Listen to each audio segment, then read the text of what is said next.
গোটা পৃথিবীতে এখন মুমিনের ঈমান নিয়ে খেলা হচ্ছে। মুমিনের ঈমানের অবস্থা নিয়ে এখন তারা তামাশা করতেছে গোটা পৃথিবী। ওরা টেস্ট করতেছে মুমিন কি জীবন্ত মুমিন না মুমিনগুলি মরা মুমিন। গোটা পৃথিবীর ইহুদি খ্রিস্টান আর হিন্দুরা এখন পরীক্ষা করতেছে আমাকে। এটা আমার রাসূলের কথা। মরে দেখো তোমার শান, তোমার মর্যাদা, তোমার অবস্থান, তোমার ক্ষমতা, তোমার অর্থ, মরে দেখো। তুমি যদি নিজের জীবনকে মূল্যায়ন করতে না পারো, আল্লাহ যেটা বলেছেন ইল্লাল্লাযীনা আমানু, যদি ইমানদার না হয় মরো, তুমি কতটুকু ক্ষমতা, তোমার কতটুকু অর্থ, তোমার কতটুকু গাম্ভীর্যতা, তোমার কত মর্যাদা। ফেরাউন, সাদ্দাত, নমরুদই তো দুনিয়াতে থাকতে পারে নাই। কথা ঠিক আছে কিনা বলেন? ফেরাউন, সাদ্দাত, নমরুদই তো দুনিয়াতে নাই। আছে নাকি? ফেরাউনের বাড়ি আছে, সাদ্দাতের বাড়ি আছে, সম্পদ ছিল কিনা বলেন? সবই তো ছিল, কিন্তু তারা কি লাভবান না ক্ষতির মধ্যে আছে? ক্ষতির মধ্যে আছে। আল্লাহু আকবার, আল্লাহু আকবার। ইল্লাল্লাযীনা আমানু, যারা ঈমানদার, আল্লাহ বলেন তার কোনো ক্ষতি হবে না।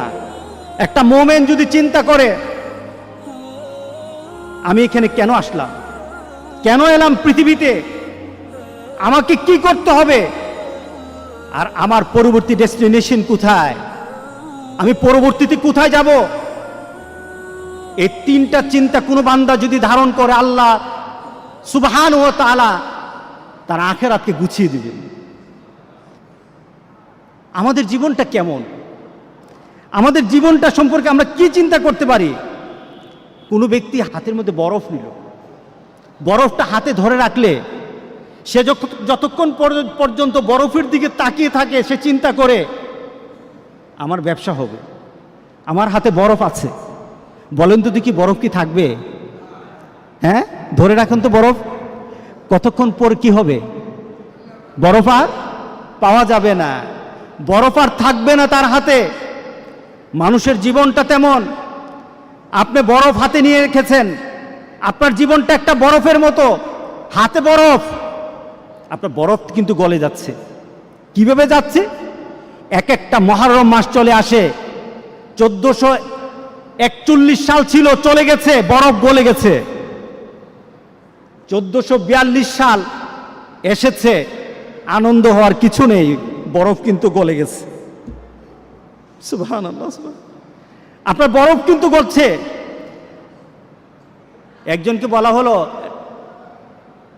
যে আমাকে নোটিশ করে দিও, আমাকে জানিয়ে দিন। আল্লাহর কাছে বলল দাউদ আলাইহিস সালাম, রব্বুল আলামিন আমার শেষ মুহূর্তটা আমাকে জানিয়ে দিও, শেষ মুহূর্তটা আমাকে জানিয়ে দিও, আমার জীবনের শেষ মুহূর্তটা আমাকে একটু নোটিশ করে দিও। আজরাইল আলাইহিস সালাম উপস্থিত। কি ব্যাপার? আমি না বলেছিলাম যে আমাকে একটু জানানোর জন্য, আপনি কখন আসবেন, আমার জীবনের শেষ মুহূর্তটা জানানোর জন্য বলেছিলাম। কোনো জানানো আগে থেকে রিমাইন্ডিং ব্যতীত আমার কাছে চলে আসলেন, ব্যাপারটা কি?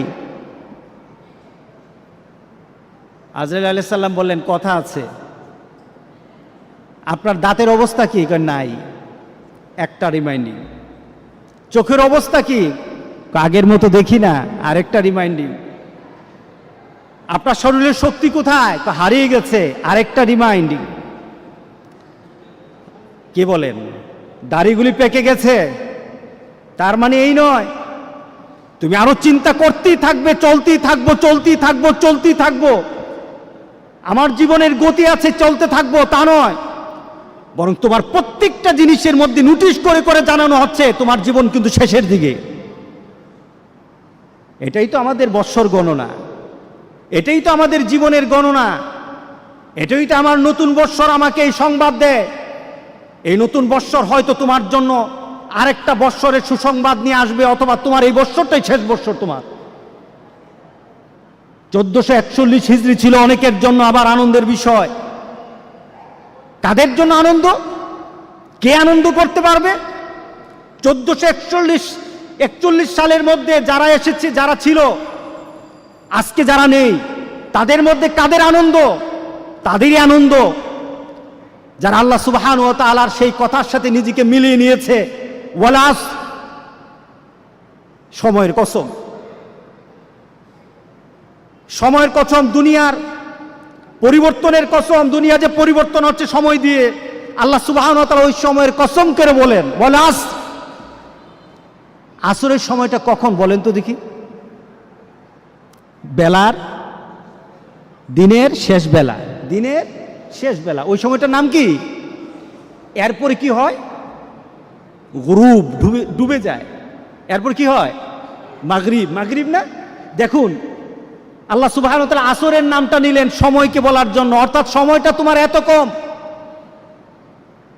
তোমার সময়টা এত কম, তুমি আসরের সময় মাত্র আছো, একটু পরে কিন্তু সূর্য ডুবে যাবে। তোমার জীবনটা আসরের মতো, একটু পরে কিন্তু তোমার মাগরিব চলে আসবে। অর্থাৎ তোমার জীবনের যে সূর্যটা আছে, সূর্যটা কিন্তু প্রান্তে চলে এসেছে। তুমি সব সময়, তোমার জন্ম থেকে তুমি জীবনের প্রান্তে আছো, ডুবে যাবে একটু পরে মাগরিব হয়ে যাবে। এটাই তোমার জীবন, ঠিক না? আসরের থেকে মাগরিব কতটুকু সময়? অল্প সময়। আল্লাহু আকবার, আল্লাহু আকবার, আল্লাহু আকবার। আল্লাহ কি তুলনা দিলেন বলাস। এখন মিলে নেন, আপনার আমার জীবনকে এখন মিলাই। আল্লাহ বলছেন ইন্নাল ইনসানা লাফি খুসর। প্রত্যেকটি মানুষ, প্রত্যেকটি মানব, ইনসান বলা হয়েছে, হিউম্যান কাইন্ড, প্রত্যেকটি মানুষ আল্লাহ বলছেন ক্ষতিগ্রস্ত, সবাই ক্ষতির মধ্যে আছে। আমরা ক্ষতিতে আছি কিনা বলেন? গত বছর 1441 সাল যখন আসে, আপনার দেহের মধ্যে কিন্তু একটু শক্তি ছিল, ভালো অবস্থা ছিল। 41-এর মাঝেই বিশাল পরিবর্তন হয়ে গেল গোটা পৃথিবীর। একটা কষ্টদায়ক পরিবেশ আরম্ভ হয়ে গেল। যার সাথে কথা বলি শরীরটা ভালো না, আগে তো শরীরটা ভালো থাকতো, এখন যেন কেন ভালো না, খালি জ্বর উঠে, ঠিক না? আগে তো এত কাশ দিতাম না, এখন খালি কাশি দিলেই মনে করে যে আমার জীবনের অবস্থা এদিক ওদিক হয়ে গেছে। কথা ঠিক আছে কি না? তার মানে কি, আপনি 1441 সাল থেকে এখন আপনি এমন জীবনে চলে আসছেন, আপনি নিজেকে প্রশ্ন করে বলতেছেন আমি ক্ষতিগ্রস্তের মধ্যে, আমার দেহ নষ্ট হয়ে যাচ্ছে, আমার দেহের পরিবর্তন চলে আসতেছে, আমি দুর্বল হয়ে যাচ্ছি, আমার চিন্তা চেতনায় দুর্বল হচ্ছি, আমার ভাবনাতে দুর্বল হচ্ছি, আমি আমলে দুর্বল হয়ে যাচ্ছি। আগের মানুষগুলির আমল শুনলে চোখে পানি চলে আসে, আমি করতে পারছি না, আমি ক্ষতিগ্রস্ত। কে বলেছেন? আল্লাহ সুবহানাহু ওয়া তাআলা বলেছেন ইন্নাল ইনসানা লাফি খুসর। পড়েন ইন্নাল ইনসানা লাফি খুসর। আল্লাহ বলেন না, আমার কিছু কিছু বান্দাকে আমি কিন্তু ক্ষতির মধ্যে ফেলে দেব না। আমরা কি পড়তে চাই বলেন তো দেখি? আমরা কি পড়তে চাই যে আল্লাহ বলেছেন আমার কিছু বান্দাকে, তার জীবন, তার যৌবন, তার জীবনের সকল কর্ম, তার আখিরাতকে আমি ক্ষতিগ্রস্তের মধ্যে ফেলে দেব না? আল্লাহু আকবার বলে। আমি তাকে ক্ষতি করব না, দুনিয়া তো ক্ষতি করব না, আখিরাতও তার ক্ষতি হবে না। ইল্লাল্লাযীনা আমানু ওয়া আমিলুস সালিহাত। মিলাই নেন, ঈমান, যার ঈমান আছে। কি আছে বলেন? আমাদের ঈমান আছে কিনা বলেন? আছে, আলহামদুলিল্লাহ। ঈমানটা কেমন?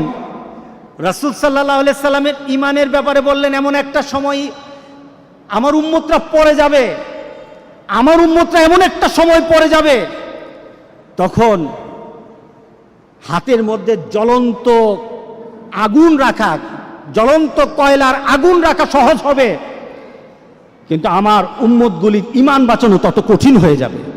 এটা সহজ, কিন্তু ঈমান বাঁচানো কঠিন। কে বলেন ঠিক আছে কিনা বলেন? আহা, নতুন নতুন ঘটনা, নতুন নতুন কথা। আমরা আমাদের বন্ধু বাঁচতে পারি না, আমরা আমাদের ভালোবাসা কিসের সাথে রাখবো সেটা আমরা ভাবতে পারি না। আমরা কিছু ঘটনা শুনলে আমাদের মধ্যে চেতনা সৃষ্টি হয় না।